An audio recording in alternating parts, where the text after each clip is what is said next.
Friends, welcome to delta news. Kollipara మండలంలో 2 dengue కేసులు నమోదు కావడంతో ప్రజలు భయాందోళనకు గురవుతున్నారు.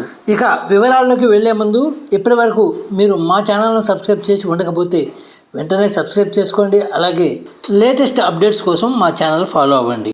ఇక వివరాల్లోకి వెళితే తూములూరు గ్రామ శివారు క్రిస్టియన్ పాలెంకి చెందిన ఒక మహిళకు జ్వరం రావడంతో స్థానిక ఆర్ఎంపీని సంప్రదించి చికిత్స పొందింది. జ్వరం తగ్గకపోవడంతో కొల్లిపర ప్రభుత్వ వైద్యశాలలో 2 రోజులు చికిత్స పొందింది. అయినా జ్వరం తగ్గకపోవడంతో ఆర్ఎంపీ సూచన మేరకు డెంగ్యూ టెస్టు చేయించడంతో పాజిటివ్ వచ్చినట్లు బాధితురాలు బంధువులు తెలిపారు. దీంతో కుటుంబ సభ్యులు బాధితురాలను తెనాలిలోని ప్రభుత్వ వైద్యశాలలో చేర్పించారు. బాధితురాలికి డెంగ్యూ జ్వరం నయం కావడంతో శనివారం డిశ్చార్జి చేసినట్లు బంధువులు తెలిపారు. అలాగే మరొక కేసు విషయానికి వస్తే కొల్లిపరకు చెందిన ఒక యువతికి డెంగ్యూ సోకినట్లు సిహెచ్సి వైద్యులు తెలిపారు.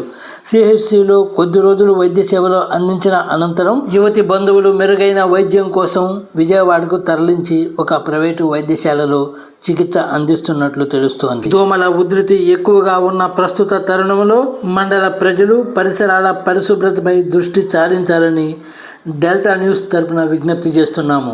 డెంగ్యూ దోమలను నివారించాలంటే ఇంటి పరిసరాల చుట్టూ ఎలాంటి నీటి నిల్వలు లేకుండా చూసుకోవాలి.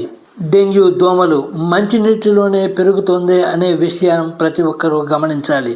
అలాగే అన్ని గ్రామ పంచాయతీల్లో పారిశుధ్యంపై దృష్టి పెట్టడంతో పాటు ఫాగింగ్ చేయాలని గ్రామ ప్రజలు విన్నవిస్తున్నారు.